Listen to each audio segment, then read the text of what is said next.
శుభమస్తు. శ్రీరామ జయం.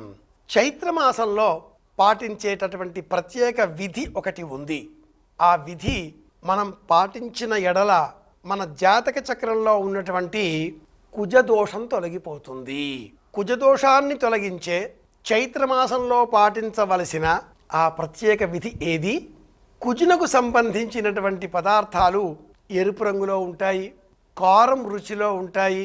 అలాగే ఆ స్వామి తీవ్రమైనటువంటి ఆందోళనకు కారకుడు, మంచినీటిలో ఉండేటటువంటి రుచికి కారకుడు కుజుడు.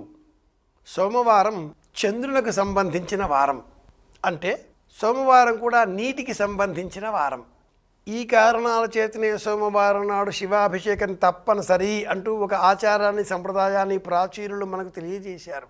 శివారాధన అంటే అభిషేకమే, నీటితో ఆ స్వామిని సేవించుకోవడమే.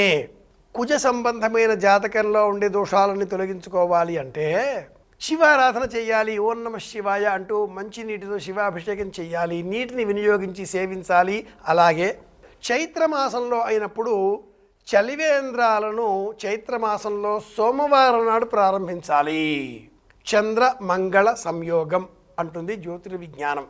కుజునకు సంబంధించిన దోషాలన్నీ కూడా తొలగించుకోవాలి. చంద్రుని అనుకూలత ఉంటే, చంద్రుడు కుజుడు కలిసి ఉన్నట్లయితే, ప్రాథమికంగా చంద్రరాశిలో జన్మరాశిలో కుజుడు కనుక స్వల్ప దోషమే అన్న ఈ శాస్త్రం ఆ సంబంధంగా ఆలోచనలు చేస్తూ కర్కాటకం కానీ, కుజక్షేత్రాలు మేషం కానీ, వృశ్చికం కానీ అయినప్పుడు దోషికాడు అనే ప్రమాణాన్ని కూడా తెలియజేస్తుంది. చైత్రమాసంలో సోమవారం నాడు చలివేంద్రం ప్రారంభించిన, లేక చలివేంద్రం నిర్వహించేటటువంటి నిర్వాహకులకు రజని అన్న పేరిట లభించేటటువంటి పెద్ద పెద్ద మంచినీటి బాణలను, మట్టితో చేసిన ఆ బాణలను చల్లగా ఉంచుతాయి కాబట్టి వాటిని నిర్వాహకులకు అందజేసిన, ఒక్క మట్టి కుండలో నీరు పోసి మూత పెట్టి ఆ మూత మీద ఈ చైత్రమాసంలోనే లభించేటటువంటి మామిడి పండ్లను 5 అన్న సంఖ్యలో ఉంచి దక్షిణ పురస్సరంగా బ్రాహ్మణులకు, దానార్హత గల వారికి, ఎవరికైనా యోగ్యత కలవారికి ఉదకుంభదానం అన్న పేరిట అందజేసినా కూడా కుజ సంబంధమైన దోషాలు తొలగిపోతాయి. కుజుడు దేహంలో ఉన్నటువంటి అస్థికలు, బొమికలలో ఉండే మూలగ పైన ప్రభావం చూపించేటటువంటి గ్రహం. కుజదోషం తొలగించుకోవాలి అన్నప్పుడు ఆయుర్వేదం కానీ, ప్రాచీన విజ్ఞాన శాస్త్రం కానీ కాస్త నీరు ఎక్కువగా తాగండి అనే సూచన చేస్తుంది. నీటితో చేసేటటువంటి జల చికిత్సా విధానం ఇది.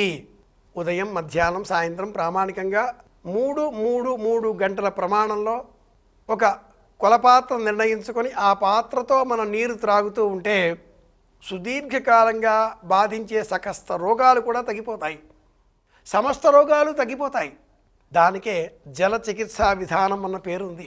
వచ్చిన వ్యాధి తీవ్రతను అనుసరించి 2 గంటలు, 4 గంటలు, అర లీటరు, పావు లీటరు, 2 లీటర్లు, ఏ వ్యక్తి అయినా ఎన్ని కిలోల బరువు ఉంటాడో తెలుసుకొని ఆ బరువులో ప్రతి 10 కిలోలకు అర లీటర్ చొప్పున ప్రామాణికంగా నిర్ణయించుకొని, ఒక వ్యక్తి 60 కిలోల బరువు ఉన్నాడు, ఒక్క రోజులో అతడు 3 లీటర్లు నీరు కనీసం తాగాలి, కుజదోషం తగ్గుతుంది అంటూ పరోక్షంగా ఆధ్యాత్మికంగా జ్యోతిర్విజ్ఞానం ఇలా ఎందుకు చెబుతుంది అంటే, శాస్త్రీయ విజ్ఞానాన్ని కూడా ఆధ్యాత్మికంగా చూచేటటువంటి భక్తి భావనతో కూడుకున్న అంశం ఈ విధంగా మనకు వేదం ప్రామాణికంగా చెప్పే శాస్త్రంగా మారి ఉన్నది. 60 కిలోల బరువు ఉండే ఒక వ్యక్తి ఒక రోజులో 3 లీటర్ల నీరు కనీసం త్రాగాలి. కుజదోషం అంటే దేహంలో ఉండే వేడి నియంత్రణలోకి వస్తుంది. కుజుడు వేడికి కారకుడు. చైత్రమాసం సోమవారం ఈ సందర్భాన్ని పురస్కరించుకొని జాతకంలో ఉన్న లగ్నంలో కుజుడు, చతుర్థంలో కుజుడు, అష్టమంలో కుజుడు, సప్తమంలో కుజుడు, సమస్త కుజదోషాలకు నివారణగా చలివేంద్రాలు నిర్వహించే ప్రయత్నం చేద్దాం. మంచినీటిని అవసరంలో ఉండేవారికి అందజేద్దాం. మంచినీటి విలువలు తెలుసుకొని కాపాడుకునే ప్రయత్నం చేద్దాం. మళ్ళీ కలుసుకుందాం. శ్రీరామ జయం.